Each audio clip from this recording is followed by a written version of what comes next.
If you're not informed, If you don't know where you come from, you will never find where you're going. When Nigeria is working, we will all know. PDP and us are diametrically opposed.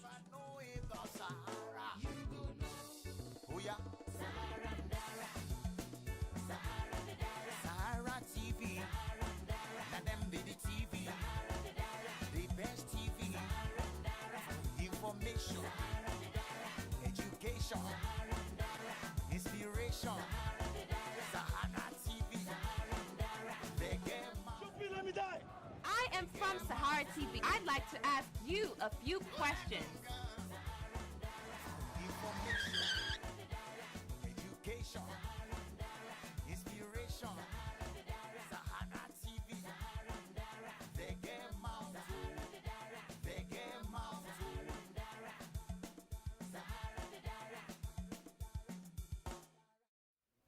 Welcome back to Sahara TV. My name is Rudolph Okonkwo. In 1993, the United Nations made a declaration called Elimination of Violence Against Women. 20 years after, the world is still confronted with horrifying stories of rape everywhere, like never before. In December of last year, a 23-year-old female student was raped by a gang of 6 men in a public bus.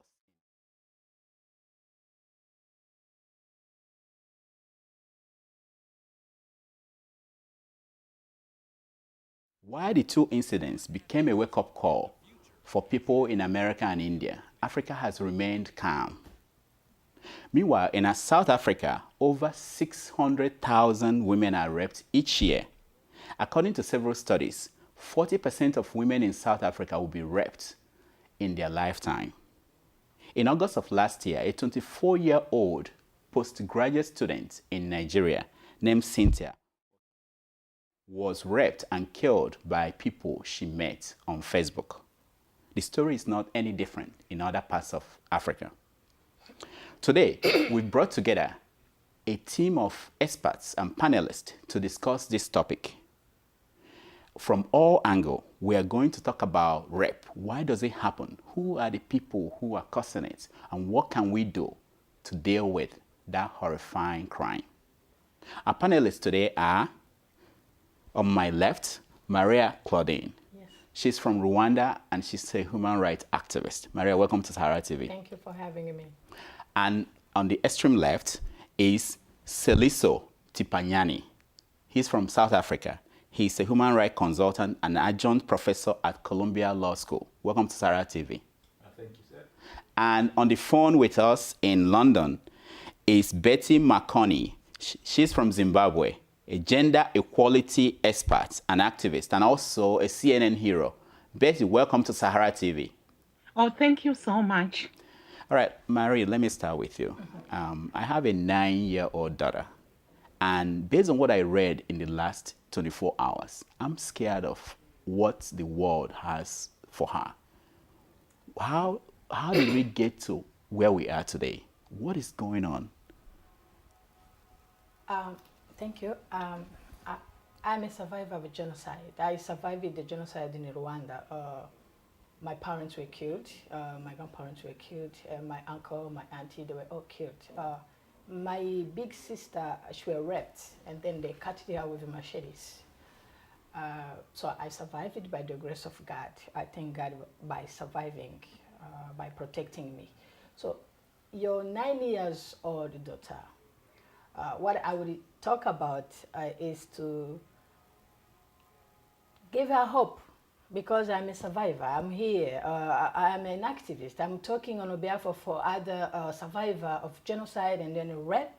I'm raising the voice of the victim of rape everywhere, especially in Africa.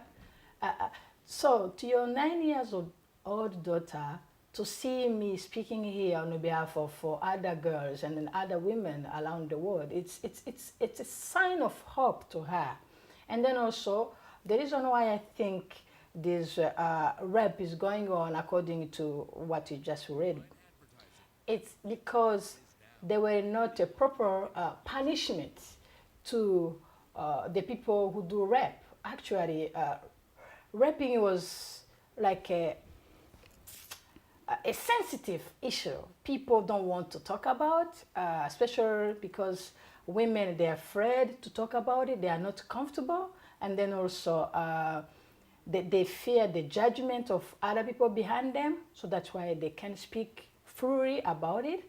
And then no one wants to talk about that rape issue. So that's why even to raise it as a crime, it was not easy for the lawyers to defend that legally. So those also raise this kind of misbehave to the people in our society. That's why we still have this raping high-ranked in our society every day, because we really, the policymaker didn't come up with really punishment for the people who do rape.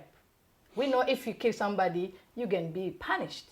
But it's not really clearly to say that if you rape somebody, you're going to be punished as well. Yeah, let me go to Betty. I'll come to you. Betty, you run NGOs that help girls who were abused.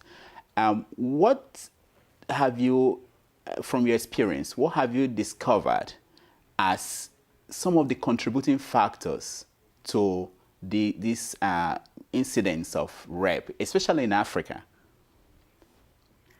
I just want to say I am a rape victim at age 6. I was raped in my neighborhood in Chitungwisa, Zimbabwe, in 1977. And the myth was that if you rape a virgin girl, you get your shop getting a lot of customers coming in, because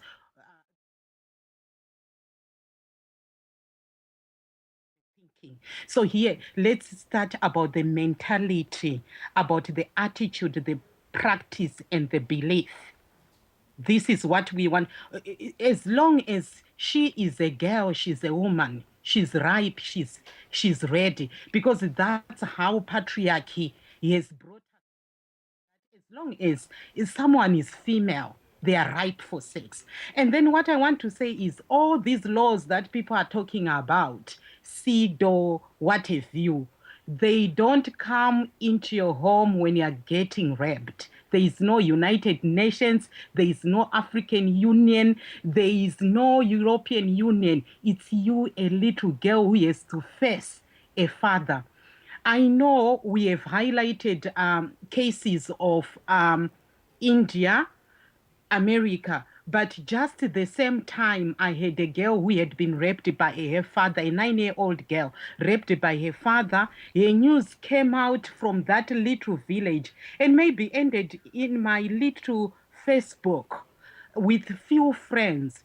So I can say rape has not been given the emergency that it requires. It's a 911 case in every country. Just like when we have a flood, a tsunami, when we have got an earthquake, governments declare state of emergency. So the fact that on rape, there has not been a declaration on action. It's a declaration on paper. Everything remains on paper. But people's attitudes, people's practices take the female body as an object of sex. Tseliso, South Africa is said to be the rape capital of Africa. I'm wondering, what made the case in South Africa different from the rest of Africa, and what has been done to deal with it that other African countries might be able to learn from South Africa? Well, I think in our case, part of the cause of this massive problem, it's really the oppression and the brutality, which many South Africans experience. Coupled with high levels of poverty and inequality, and we have not really managed to address that, and therefore then this plays out, as violence against women and murder rates, and that's why at this point in time we have some of the highest rape rates in the world. We have passed laws in the country to try and address this problem. I think in 2007 there was a Sexual Amendment Act to try and provide harsher penalties, but also to protect the victims of rape, from the harsh systems, and also to encourage more people to come out, and raise these issues. But despite those laws, we still have major problems because we are not doing enough to address the root cause of the problem. And I think the biggest problem is the fact that men still view women, as being inferior to them, as being there to satisfy their sexual desire and gratification. And therefore, one of the things we really need to do and work very hard, is to educate people about this unacceptable behavior. But I think from what Betty is saying, really, that the fact that we are talking here today is because of the media coverage of incidents in India and the US. And yet, this is a normal thing in Africa. And for me, what this basically indicates is that a lot more has to be done in Africa to address the issue of rape, to actually bring it into our homes, into our streets, in our schools, and in order to address this problem. I mean, I was asking some few friends of mine, yesterday as to what happens in schools. Is there any anti-rape education taking place in our schools, in our homes, in our churches, to basically send a very clear message that this is not an acceptable behavior? But secondly, to what extent is society also putting pressure on governments to basically put enough resources to fight and address this problem? Because really, if you look at the numbers, this is really a war against women and children, and is actually not getting better. In South Africa now, there's a new phenomenon which is actually very worrying, where now old women are being targeted. So you find women as old as 80 or 90 being raped, and it's something which is completely unheard of. But again, it's also a manifestation of the underlying challenges which we still have to address. That many of these people have been brutalized, they have lost their humanity, and therefore they don't care, and they actually express this to other people. Because it really takes a certain person to go and rape another one. It's a violation of that person's rights, a violation of that person's dignity, but it's also an expression of not caring about the other person. Marie, Yes, historically, it's been about men looking at women as their personal property. And over the years, in America and United Kingdom, in the 19th century, they passed laws that the goal was to correct that perception that women is a property of a man, of men. But that law has not changed attitude of men. Now, I want to ask you, in Africa, where that perception is still there, it hasn't been addressed legally. We are yet to have the tools that we need to actually talk about sanctions and enforcing the laws that we have in the book. How would such a society deal with this issue, knowing that we don't have the resources? There are no resources in place, like the legal aspects, in terms of awareness, even education that we talk about. In most villages in Africa, there is no awareness yet about how to deal with this issue. What do you think can reach that kind of society? Thank you. Last year, during International Women's Day at United Nations, I was there. We were marching with other women because of my organization to help the children in Rwanda called Why Do I Exist? So one of the old women, she said, I believe maybe she's from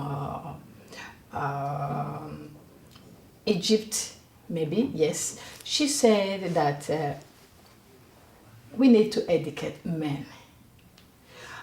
Other women were like, oh, we need to educate children. She was like, no, we need to educate men. I had my camera, but I didn't focus on her, but I saw it after when I was reviewing my footage. I was like, why I didn't get this? I should ask her more. Because education to men is very, very key element to let them be aware of this. It's all about raising awareness.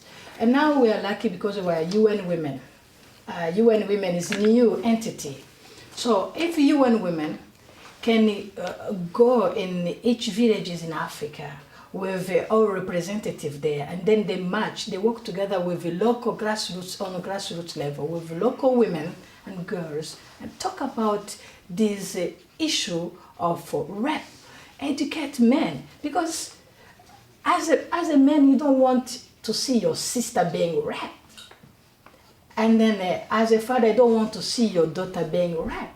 If we can raise awareness by using the fathers and brothers who have their relatives who have raped, that can be really a good way to let men express themselves, the emotion they get when they face the siblings being raped. That can tell to other men who want to rape women that this is something we can't tolerate, like a professor was saying. So we need to see how this cannot be only for women talking to other women about our women issue. It's a human rights issue. It's a whole African issue. So we need to see how we can talk to men in the grassroots level, and then they can help us to address this issue. Yeah, Betty, let me come to you, because Marie was talking about educating men, and there was an incident in Nigeria last year where the Attorney General of a state in Nigeria, Katsina State, came to a conference of women judges from all over the world in Abuja and said that 90%, over 90% of rape cases were self-inflicted. Betty, how do you start to educate an Attorney General of a state making a statement like this? First of all, I don't want to, rape against girls and women has been commercialized. Here we are talking about men and women together who are not sensitive. There are a lot of women who came from the same patriarchal system who we should know behave exactly like the men. In thousands of cases that I handled, women gave a hand to men to actually marry girls as young as 8 years, 9 years. So it's not only men who are on the other side. We are also worried about the attitudes of the women. So the program that I do myself is also to look at the perceived victim who happens to be a girl. We must catch girls whilst young so that they don't give themselves to situations, especially where they think society demands that they should be raped. So I do an opposite program where I feel empowering a girl to stand up as a mother, as a woman, as a leader, as a teacher, as a pharmacist, as an engineer, to change those perceptions on the perceived victim works very well. But when we are looking at whole communities, don't exclude women. A lot of women have got the same attitudes and practices. They say the same things. Haven't you heard women saying to young boys, don't cry, you are a man? What are we trying to say by saying you are a boy? We are trying to say you are macho. You can actually unzip your trousers. You can do what you want to young girls. So we, the mothers, are closest to the boys as they are growing up. And then watch the age. If that judge is 60 years, honestly, it's very difficult to teach an old dog new tricks. We are targeting most probably not the most influential age group. We should also look at young men, at young boys, and what we can instill in them. And I want to set a record straight. Africa does not have all negative cultural practices. From the tribe where I come from, Makoni tribe, they are called royalty to women. That's why I managed to build the girls' empowerment villages where men revere women. So no man touches you when you are in our zone. That's how we have protected young girls in Zimbabwe. So the attitudes also come from our own cultural practices. But let's also pick up very positive cultural practices and replicate them across Africa. That's interesting, because I have this question for you, Prof. The traditional African society before the Europeans came, how did they handle these kind of situations? And is there anything we could learn from the way they handled it in trying to deal with it today without technically importing the Western approach, which Betty was actually referring to a little bit? No, I mean, certainly, I mean, as I was saying earlier on, rape to a large extent, really, it's a manifestation of degradation, of humiliation of people, and things like that. When I was young, I mean, I grew up in Lesotho, rape was not a common thing. An incident of rape would shock the whole community. It was something which was hardly ever done. And unfortunately, of course, if you also rape, then you'll be stigmatized because it was such a rare occurrence. But with time, I mean, people have become so brutalized, family structures have fallen apart. So there are many factors really which contribute to the rape incidents. Lack of proper parental guidance, breakdown of family structures. So those are issues which we have to address. Now, the sad thing is that your traditional African societies, which basically provided the care and a conducive environment, has basically been broken down through colonization, as well as bad leadership in Africa post-colonization. And therefore, if we don't address those issues, the problem will continue.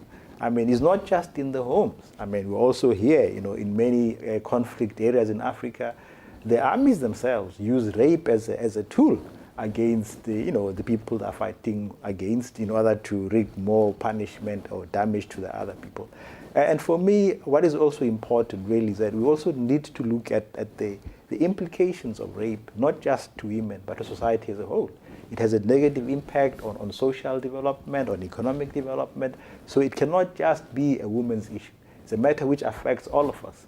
If we are concerned about the upliftment of our continent, the development of our continent, we really have to put more energies in fighting the scourge of rape.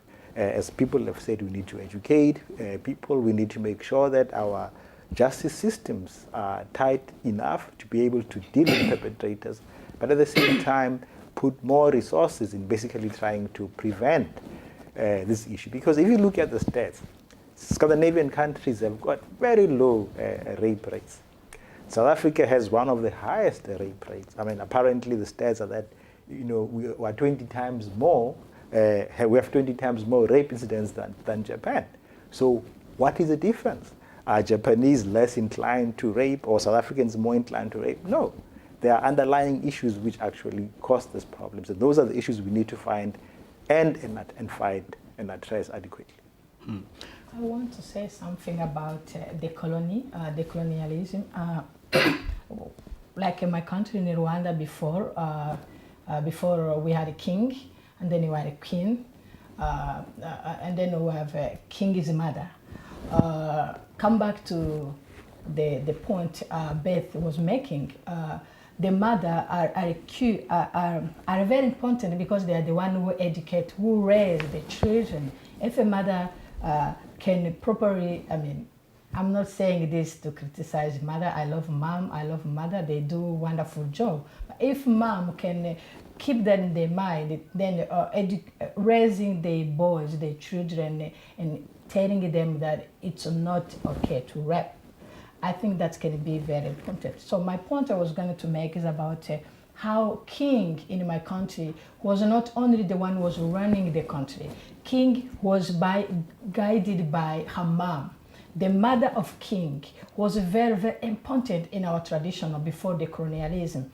Even, matter of fact, even when you want something to do, if a king doesn't allow you to do it, you go beyond, you talk to to his mother, and then you know that as long as his mother accepts, it's will happen. So this is how in our culture, in Rwandan culture, we respected the role of mother in everything. So, but everything changed because of colonialism. When the colony came, they come with different ideas, different agendas, and then the power to the women. And the women had power before, so they didn't have power. So they had to select to go to school, and then another division come, intellectual division. So girls didn't get enough opportunity to go to school. Only boys was going to school, and then yeah. Let me give you an example. When I was young in Lesotho, it was unheard of for a husband to beat up his wife. It was actually a shame thing to do. Now, under colonial law, up until 1988, it was not, a man could not rape his wife because there was no rape between a man and his wife. He could demand his service at any time, even by force. It was not rape. Now, under African customary law, that was completely unacceptable. So again, there's actually another influence which basically said, well, if I'm the husband, I can have sex with you anytime, even if you don't like. So that also extends to young boys, that if I'm the boyfriend, then I can have sex at any time. So this also contributed, to the rape issues, which then has to be addressed. That is not okay to do that. It was not okay before, but then colonial law said it's okay if you are the husband up until 1988 in South Africa and Lesotho.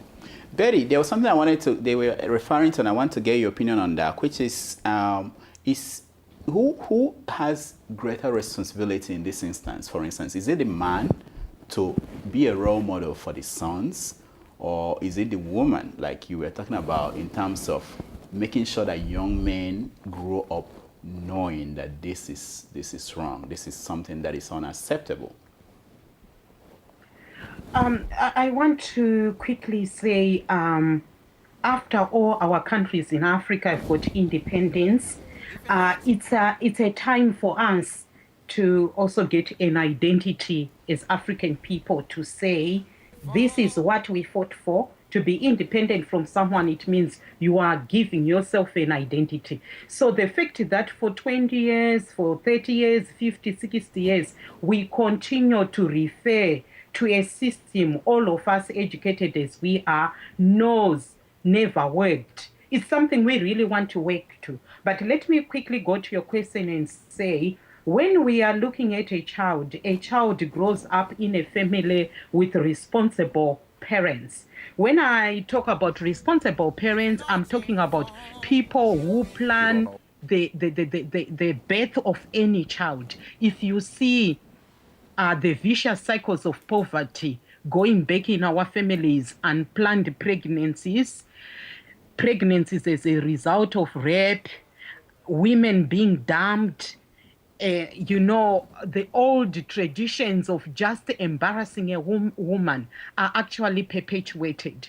So when I'm looking at a basic unit like a family, I'm looking at two responsible adults, two parents. I can give my own personal example to say I've lived with my husband, and I think his upbringing was quite good in that he learned to help his sister. That's the only sister in the family, so he helped her. He also helped the mother. He learned to help a woman, and you first help your own before you come to the wife. So if you see the rift and fighting between husbands and wives in the homes, the words they say to each other, the hate language, the vulgar language. And even if you check on Facebook what people are writing in books, you can actually track the mentality that this has nothing to do with colonialism. These are people who are quite a disgrace to their own identity. The language, if children are reading these Facebooks because they are the new media, where we take words to our own children, we are building a whole generation of children who are going to be vulgar, who are going to be sexist, who are going to look down upon each other. There is nothing really positive. So I think parenting is to assume responsibility of two adults. If I can not feed a baby because I'm sick, My husband will never be a woman because that day is helping to feed. So I think this solidarity in the home, this support in the home should be mutual. We should see everything happening because when children see that, we role model them. And once your children goes up to age 9 without being role modeled by 2 responsible human beings, they are going to be exactly the violence that we are seeing. So I'm going back to everyone who chose to be a parent to review that parenting is not having sex with a boyfriend out there and coming pregnant. Parenting is about planning to bring a child and looking after them until they can be full members of society. And I think in terms of parenting, we are found to be lacking as Africa. And then if you look at economic situations, if you look at migration, if you look at many things that are happening, families are disintegrated. But where there is parental responsibility, there is always restoration. So I would not want to go to any system that oppressed us. I'm going to ask Africans as our own oppressors in the home. These homes are apparently right now war zones. These homes are no-go areas for children who want to grow up healthy, who want to grow up in societies that value human beings. If you see your mother crying today, you are going to make the other woman cry because that's how you actually show your power. Well, let me come to Prof. I want to tie to what she's saying, so you can also say what you have in mind. But there's always this tendency to also blame, she mentioned social media, to blame the entertainment industry for some of the ills in a society. You know, things like video games, the movies, as contributing factor to why men behave the way they do. But if you look at most part of Africa, they're still rural and they are yet to be exposed to those kind of technology, but we have these problems there. So how do you connect the whole thing to the challenges of parents? Like she was saying, the parents might be doing the right thing, but the external factors might pose challenges to getting the child to be the way you want the child to see. My view is that, I mean, you know, rape, like many other criminal activities, it's a learned behavior. And, you know, so social media, you know, does give great exposure to lessons which could be learned positively or negatively. But for me, I mean, as Betty was saying, I think, you know, one of the biggest challenges really we are having is the breakdown of family structures. And of course, there are many factors which have led to that. But the reality today is that we don't have proper parenting. And it will take a long time to be able to address that. So we also have to look at other means of basically ensuring that children grow up in a more positive manner. So if you take my own country, that, you know, the family structure was largely broken down by colonial systems. And even today, those impacts are still there. And it will take a long time. Mothers are working in white homes, in factories. Fathers are working in the mines. Children are being raised by their grandparents or by their own. And you have many single parent you know, families. So you know, to reverse that will really require a lot of efforts, which has really not been put into. And therefore, for me, I just want to intervene and say, look, when we are moving from such a negative experience, and we are a people, because amongst us, we have all professions. Amongst Africa, if we look at our continent, and whatever we inherited from whoever oppressed us, we do have potential to make things work.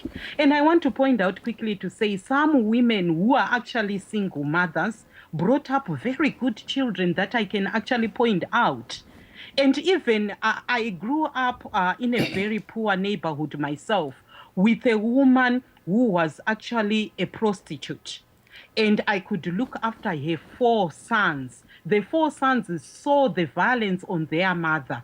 But the good part, the mother kept strength on her sons. And 2 of them are now doctors in Zimbabwe. medical doctors, one of them a psychologist helping others. So some negative experiences we have in South Africa can make us even a stronger people. It's the will of us people. That's why I said, don't talk about anybody up there. Let's talk about us at our family level, because everything negative was left to us to address. Nobody would ever care that you are still following colonialism. People are caring that our children are in school with teachers who don't rape them. Our children are with fathers who are HIV positive, but they don't use children as antiretroviral. The most critical thing is that our mothers are not bringing boyfriends to rape girls in the homes. That's what's critical. So the behavior change is something that we can effect minus colonialism.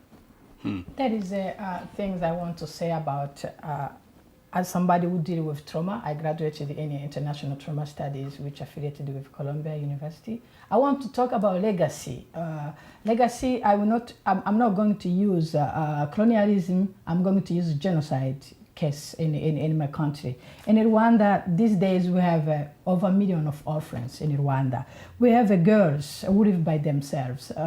We see the cases of 22 years old, even 18 years old, taking care of the young siblings, like 5 siblings, because no mom, no father, no grandparents, no uncle, no auntie, no anybody there, relatives who can help them. So we see these cases of the family, children who are family.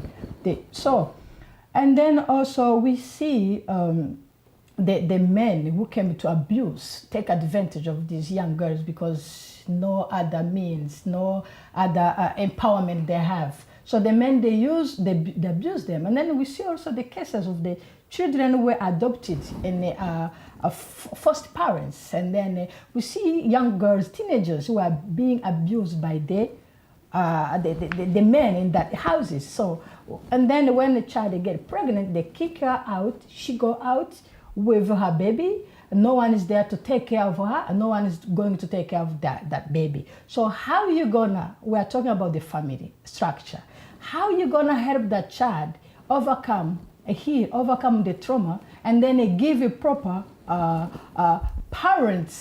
parenthood education or legacy to her child? So this is colonialism. Yeah, that's where exactly I'm saying our children in Africa should not grow up with the victim mentality. We are not victims in Africa. We have got powerful women like you, Mary. We have got powerful men like the professor. We have got media people. We have got Betty. I was an orphaned girl who walked the distances for her schooling. I could have decided to go to a brothel. So we have orphaned children, yes, we have got poor children, yes, but at the end of the day, the positive appreciation of what we can do on our children lies in us. Yeah. That's my basic argument on empowering ourselves to transform from perceived victims into a leadership, because we need a leadership into the issue of rape. Today we can have any leader who stands up to say, stop it right now, this is how we are going to do this. I think we do have potential. That's what I'm talking. It's the potential that I want to see exploited.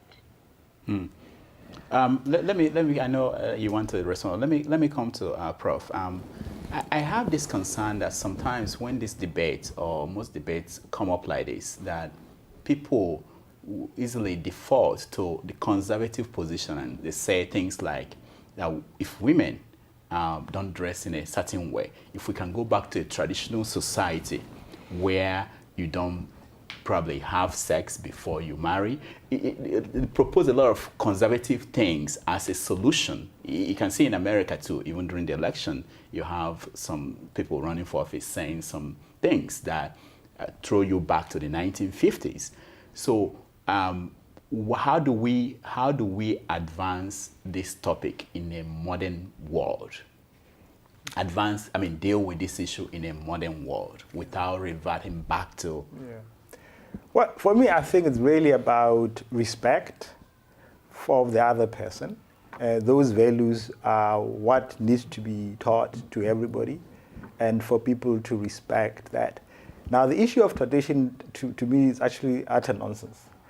When I was young, girls used to move half naked. There was no rape. It's part of our culture, and they only cover themselves once they're married. So suddenly to come and use arguments of short skirts and hot pants as the basis for rape is just a red herring. The issue is those who are raping have no respect for the other, and our systems are not able to deal with that adequately, and that's what we need to be challenging. And of course, the points Betty is raising are important, that we can beat the scourge. It's just a matter of us having more political will, being more organized, and working with each other to basically look at these problems in its whole aspects and find effective solutions, and not sweep it under the carpet as something which is very embarrassing and we should not talk about. All right, I think we have like 3 minutes left, and I understand that you have a poem that you want to read. Can you please go ahead? Yeah, sure. It's a poem about peace. Yes, like Betty said, we are not victims, we are not victimize anybody. However, we need to deal with our reality, the situation. Because if there is a way we can heal the heart wounded, is to address the issue and then to show them that we really care. And then we can help the heart wounded to heal by empowering them, and then by showing them a good example, and then also use positive examples. Because I believe in the world, many people are good people. If many people, majority of the world was evil, we are not going to be here. But we see the negatives because it's shock us. We wish that everybody can be like a peacemaker, such this poem I'm going to read now. A little conversation I had with my friend Sylvie Yanke, who's from Cameroon, inspired me to write this piece, which I'm going to read. Yes, we all need a peace of mind in order to move ahead in our everyday lives. Peace with our co-workers, peace with our friends, peace with our neighbors, peace with our parents, peace with our siblings, peace with our family members, peace with our relatives, peace with our boss, peace with our classmates, peace with our roommates, peace with our loved ones, peace with everybody around us, peace with our clients and customers, peace with ourselves, peace in our heart, peace in our mind, peace with everybody. Yes, we all need a peace of mind in order to move ahead in our everyday life. Marie Claudine Mkamwan. Wow, thank you. Very You're good. welcome. Check my website out. It's whydoexist.org. Okay, we'll do that. Betty, any last words? Yes, I just want also, like Mary, to run a quick verse on a poem. I'm also a poet like my sister Mary. Thank you. So it's called Empowerment is pulling brains up there, not labia down there. Empowerment is a process and not an event that instills, facilitates, and provides the means. For a girl is empowered, focused, and goal-oriented. She's transformed from perceived victim into leader. She's transformed from myths to meaning. She's transformed from old tradition to modern wisdom. She's provided all basics for education first. She keeps 1 meter from sugar daddies. She is in classroom and not bedroom. She is to lead and not led. She's supported and not scrutinized. Never teach a girl to pull clitoris down there. Teach a girl to pull the brains up there. Never teach a girl to elongate labia down there. Teach her to elevate herself educationally. Never teach a girl to a men's pocket. Teach her route to empowerment handbag. Never teach a girl to marry only. Teach her to marry when married. Never teach a girl to look for master. Teach a girl to look for partner. Never teach a girl for work down there. Teach a girl for work up there. Never teach a girl housework only. Teach a girl to explore out there. Empowerment instills and facilitates the means. Empowerment is to empower a girl, powering nations. Empowerment comes from hard way, but is lived is way. Empowerment injects itself where life is tough. Empowerment comes in large containers and not small ones. Empowerment is feared and not favored. Empowerment is not between a girl's legs. Empowerment is all over her body. Empowerment is not pulling labia down there. Empowerment is pulling brains up there. Wow. Thank Amen. you. Thank you so much. Prof, do you have a poem? No, unfortunately, I'm not so blessed. But any final thoughts? Yeah, I mean, for me, really, I mean, it's an issue really which I think us as African people really have to make it a top priority if we are really concerned about the development and advancement of the continent. All right. Thank you so much. I'm hosting, I'm sorry to cut you off. I'm hosting a panel discussion at UN doing it CSW 2013. I'm hosting, the theme is empowering women by using, empowering girls and women by using social media tools and entrepreneurship to stop violence against them. So we'll talk about how we can use social media in a positive way. Wow. Because many people are good people in this earth.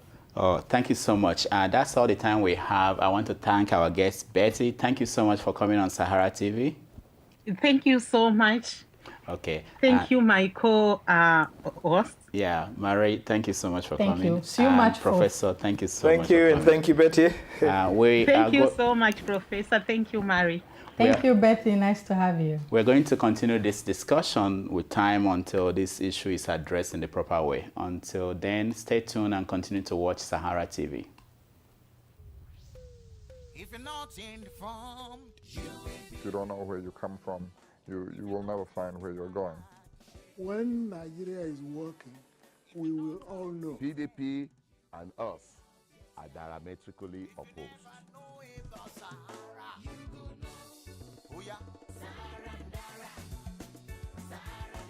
Sahara TV, and them Betty TV, the best TV, information, education, inspiration.